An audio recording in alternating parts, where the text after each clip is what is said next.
અમેરિકામાં રહેતા વૃદ્ધના વિશ્વાસ સાથે ખિલવાડ કરી અને સુરત શહેરની હદમાં આવેલી તેમની જમીન હડપવાના પ્રયાસો કરનાર 3 આરોપીઓની ધરપકડ કરવામાં આવી છે। મળતી માહિતી મુજબ આ કેસમાં આરોપીઓએ ખોટા દસ્તાવેજો તૈયાર કરી અને બોગસ પાવર ઓફ એટર્ની દ્વારા વૃદ્ધાના કરોડો રૂપિયાના વ્યવહાર કર્યા હોવાની ફરિયાદ નોંધાઈ હતી। આ ઘટનાને લઈ ક્રાઇમ બ્રાન્ચના ઇકો સેલે કાર્યવાહી હાથ ધરી હતી અને 3 આરોપીઓની અટકાયત કરી છે।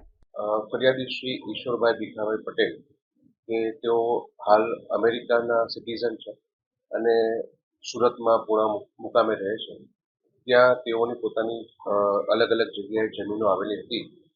એ જમીનોમાં ફરિયાદીના નજીકના ભરત ભાલોડિયાએ પોતે સંપર્ક કેળવી વિશ્વાસમાં લઈ અને વિપુલ કાકડિયા સાથે મળી ખોટા દસ્તાવેજો ઊભા કરી અને આ જમીનો જયસુખ સતાણી અને સંજીવ બાગુકિયા સાથે સોદો કરી અને બોગસ દસ્તાવેજો બનાવેલા હતા। જે અનુસંધાને ફરિયાદીની ફરિયાદ લઈ આઈપીસી કલમ 465, 467, 468, 471 વગેરે મુજબ ગુનો દાખલ કરી આરોપીની અટકાયત કરેલ અને આરોપીઓના મેડિકલ દરમિયાન જયસુખ સતાણીની તબિયત થોડી નાદુરસ્ત થતા તેને દાખલ કરવામાં આવે છે અને અન્ય 3 આરોપીઓની ધરપકડ કરવામાં આવે છે।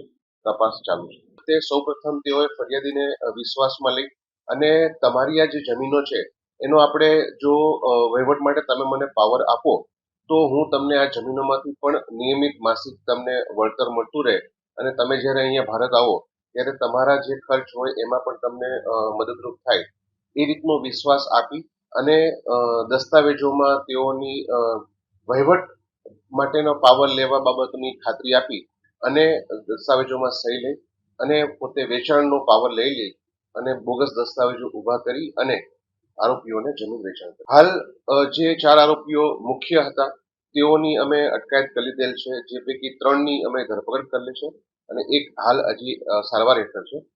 તપાસ દરમિયાન અન્ય આરોપીઓમાં જે બોગસ દસ્તાવેજો બનાવેલા હશે તો એ પણ જે જાહેર થયેથી એમને પણ ધરપકડ કરવામાં આવશે।